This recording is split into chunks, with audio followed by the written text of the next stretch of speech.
విచారణ చేసుకుంటున్నారుగా. ఎన్ని దొంగ ఆరోపణలు. నేను ఒక మాట చెప్తున్నాను,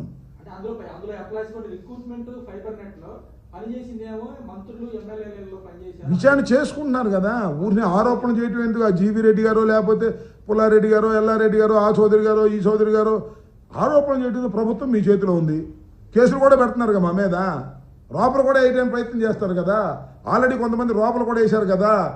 కక్ష సాధింపు చర్యలు, మమ్మల్ని ఏదో తొక్కేద్దామని, వైఎస్ఆర్ కాంగ్రెస్ పార్టీని అణిచేద్దామని, వైఎస్ఆర్ కాంగ్రెస్ పార్టీకి సంబంధించినటువంటి నాయకులందరి మీద తప్పుడు ఫాల్స్ కేసులు పెడుతున్నారు. ఒకే ఒక ఉదాహరణ చెప్తా. ఏమన్నా నేను తెలియగలుగుతానండి. సోషల్ మీడియాలో పోస్ట్ పెడితే ఎన్నేళ్ళండి లోపల ఉండేది? చట్ట ప్రకారం చెప్పండి. ఆయన పేరు ఇంటూరి కిరణ్. 2 నెలలు అయిందప్పటికి. ఆఫ్టర్ ఆల్ ఏంటి ఆయన పెట్టింది ఒక పోస్ట్. ఎంతమంది పెట్టలేదు తెలుగుదేశం వాళ్ళు? ఒకరిని పట్టుకున్నారా? అంటే ఈ రాష్ట్రంలో ఈ దేశంలో ప్రజల్ని రక్షించవలసినటువంటి పోలీస్ డిపార్ట్మెంట్ని అడ్డం పెట్టుకొని వైఎస్ఆర్ కాంగ్రెస్ పార్టీని భక్షించాలని ప్రయత్నం చేస్తున్నారు. అది సాధ్యం కాదని కూడా ఈ సందర్భంగా నేను చెప్పదలుచుకున్నా. పోలీసులను అడ్డం పెట్టుకొని మమ్మల్ని అణచాలనుకుంటే మరింతగా రాటు తేలుతామని కూడా మనం చేస్తున్నాం. వీటన్నిటిని ఎదుర్కొనే శక్తి వైఎస్ఆర్ కాంగ్రెస్ పార్టీకి ఉంది. ఎన్నో కష్టాలు చూసి వచ్చామండి. మేము మ్యానిపులేట్ చేసి రాలేదు రాజకీయాల్లోకి, లేదా వెన్నుపోటు పడిచి రాలేదు. జగన్మోహన్ రెడ్డి గారు రాజశేఖర రెడ్డి గారు మరణించిన తరువాత కాంగ్రెస్ పార్టీలో కావాలి ముఖ్యమంత్రి అని చాలామంది అనుకున్నారు. అవసరం లేదని బయటకు వచ్చి సొంత పార్టీ పెట్టి పాదయాత్ర చేసి, పాదయాత్ర కాదు దాన్ని ఏమన్నారు, ఓదార్పు యాత్ర చేసి 16 మాసాలు జైల్లో ఉండి వచ్చి 67 సీట్లు తెచ్చుకొని దానిలో 23 సీట్లు లాక్కున్నా చెక్కు చెదరకోకుండా మళ్ళా పోటీ చేసి 151 సీట్లు గెలుచుకొని 5 సంవత్సరాలు పరిపాలన చేశాం. ఇవాళ 3 కలిసి వచ్చారు పెద్ద పెద్దోళ్ళు అందరూ. మరి ఈవీఎంల మహత్యం మారా పెద్ద పెద్దోళ్ళ మహత్యం నాకు ఇది, కానీ 11 సీట్లే మాకు వచ్చాయి. ఓకే, అక్కడి నుంచే మొదలెడతాం మా పోరాటాన్ని. అక్కడి నుంచే ముందుకు వెళ్తాం. వ్యవస్థలను అడ్డం పెట్టుకొని మమ్మల్ని ఏదో చేయాలని ప్రయత్నం చేస్తే మేము అంత తేలిగ్గా తగ్గే మనుషులం కాదు. మా చరిత్ర అలాంటిది. గుర్తుపెట్టుకోండి. మరింతగా రాటుదేల్తాం, అన్నిటికీ సమాధానం చెప్తాం. చంద్రబాబు నాయుడు గారి కూటమి ప్రభుత్వం పోలీసు యంత్రాంగం కలిసి మమ్మల్ని అణచాలని నొక్కాలని ప్రయత్నం చేసి అనేకమైన ఫాల్స్ కేసులు పెడుతున్నారు. అన్ని ఫాల్స్ కేసుల మీద న్యాయ పోరాటం చేస్తాం, బయటకు వస్తాం, ఎదుర్కొంటాం. ఎక్కడా భయపడే ప్రశ్న లేదు. మరొక్కసారి చెప్తున్నా, నారా చంద్రబాబు నాయుడు గారు ఇంకా జగన్ జపమే చేయకోకుండా ఇచ్చిన హామీలు నిలబెట్టుకునే కార్యక్రమం చెయ్యండి. పోలీస్ వ్యవస్థను అడ్డం పెట్టుకొని మమ్మల్ని అణచాలని ప్రయత్నం చేయకండి. రాటు తేలుతాం, మీ సంగతి తేలుస్తాం అని కూడా ఈ సందర్భంగా చెప్పదలుచుకున్నాం.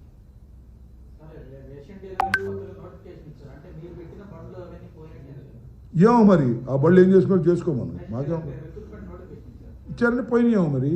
నేనేదేంటంటే మా విధానం మాది. మేము బ్రాందీ విస్కీ ఈ మద్యం పాలసీ మా పాలసీ వేరు, వాళ్ళ పాలసీ వాళ్ళు పెట్టారు. ఓకే, ఇవాళ మద్యం బాగా మంచి తీయగా దొరుకుతుందంట. అంతకుముందు ఏమో పిచ్చి పిచ్చిగా ఉండేదంట. మరి మంచి తీయగా చౌకగా దొరుకుతుందా మద్యం? నాకు అర్థం కదా. ఏ మద్యమైనా ఒకటే కదా స్వామి. ఆరోగ్యం బాగుపడింది. ఈ మద్యం తాగితే బాగా బలశాలు అవుతారండి, బాగా కుస్తీ పడ రెడీ అవుతారండి. అంత మంచి ముందు ఇస్తున్నారని చంద్రబాబు నాయుడు గారు. వాళ్ళు ఒరిజినల్ ఇస్తున్నారు. అయ్యే ఫ్యాక్టరీలు, అయ్యే డిస్టిలరీలు. ఆ డిస్టిలరీ వచ్చే మందు ఏది? కొత్తగా ఏమైనా డిస్టిలరీ ఇచ్చారా చెప్పండి? కాకపోతే బ్రాండ్స్, అన్ని బ్రాండ్స్ వస్తున్నాయంట ఇప్పుడు. అంతే 99కి ఇస్తుందంట. అది ఎవరు తాగుతారో మరి లేదు నాకు తెలియదు. ఇప్పుడే మంచి మందు, నాణ్యమైన మందు రేపు ఇంటింటికి కూడా తీసుకెళ్తారు. అది నాకు తెలియగలుగుతానయా చెప్పండి ఒక మాట. ఏమన్నాడు చంద్రబాబు నాయుడు? బెల్ట్ షాపులు పెడితే నా బెల్ట్ తీస్తా అన్నాడు. ఏ తీరేదే బెల్ట్? ఆయన ఎవరు తీశాడు మొన్న? ఆ కొటికెలపూడి కొటికెలపూడి శ్రీనివాస్ అసలు బెల్ట్ షాప్ ఉండటానికి వీలేదన్నాడు చంద్రబాబు నాయుడు. లేదన్నాడు. 5-6 పట్టుకు చూపించాడు. మీ ఎమ్మెల్యేనే. మీ ఎమ్మెల్యేకు ఉన్న బెల్ట్ నీకు లేదంటాయా స్వామి? నాకు అర్థం కాలేదు చంద్రబాబు నాయుడు గారు. మీ ఎమ్మెల్యే మా నియోజకవర్గంలో బెల్ట్ ఉందని బెల్ట్ షాపులు పట్టుకొని బెల్ట్ తీసి చూపించాడు. ఏం యాక్షన్ తీసుకున్నాం? 5 లక్షల ఫైన్ అన్నాడు. 5 రూపాయలు ఫైన్ వేసా. ఎక్కడ పడితే అక్కడ బెల్ట్ షాపులు. సందుకు ఒక బెల్ట్ షాప్, బెల్ట్ షాప్ పాటలు, డబ్బులు వసూలు చేసుకోవటాలు ఇంత దారుణంగా జరుగుతూ ఉంటే యాక్ట్ బెల్ట్ తీస్తా అని ఊరికి పెట్రోల్ ధరలా కబుర్లు చెబితే లాభం. ఇవాళ బియ్యం, పీడిఎస్ రైసు సాగట్లా. నాకు తెలియ కొడితే ఒక మాట చెప్పండి నాకు. అదే షిప్ అండి స్టల్లానా ఎన్నో టన్నులు వెళ్ళిందంట లోపలికి. ఎట్ట వెళ్ళిందే? కళ్ళు మూసుకున్నారు వీళ్ళందరూ. ఇలా తెలియకుండా వెళ్ళిందా? ప్రతి ఎమ్మెల్యే కొట్టాడుగా, మంత్రి కొట్టాడుగా. కొడితే నేను సముద్రంలోకి ఎన్ని దాటుకుని, నేల దాటుకుని, కాకినాడ దాటుకుని, రాజమండ్రి దాటుకుని లారీలు వెళ్ళి అంటే ఏందబ్బా? సీజ్ షిప్ అంటే సరిపోయిందా? సీజ్ లారీ అని ఇక్కడ అనాలిగా. మీ అసమర్థతని కప్పిపుచ్చుకోవడానికి మీరు ఎన్ని మాట్లాడినా మీ డొల్లతనం చాలా స్పష్టంగా కనపడుతుంది. బియ్యం, దొంగ బియ్యం జరుగుతూనే ఉంది, బెల్ట్ షాపులు జరుగుతూనే ఉన్నాయి, ఎమ్మెల్యేలు లక్షల లక్షలు వసూలు చేస్తూనే ఉన్నారు, దందాలు చేస్తూనే ఉన్నారు. అది నేను చెప్పవసరం లేదు. మీ ఎల్లో పత్రికలే అక్కడెక్కడ రాస్తానే లేదా? ఆ ఎమ్మెల్యే ఇట్టా, ఈ ఎమ్మెల్యే ఇట్టా రైట్లా ఫ్రంట్ పేజీలో రాసినాయి. మా మీద పడతారు, మేము బియ్యం తిన్నామంట. మీరేమో బాగా పుణ్యాత్ములు, మేము పాపాత్ములు. తెలిసిదిగా.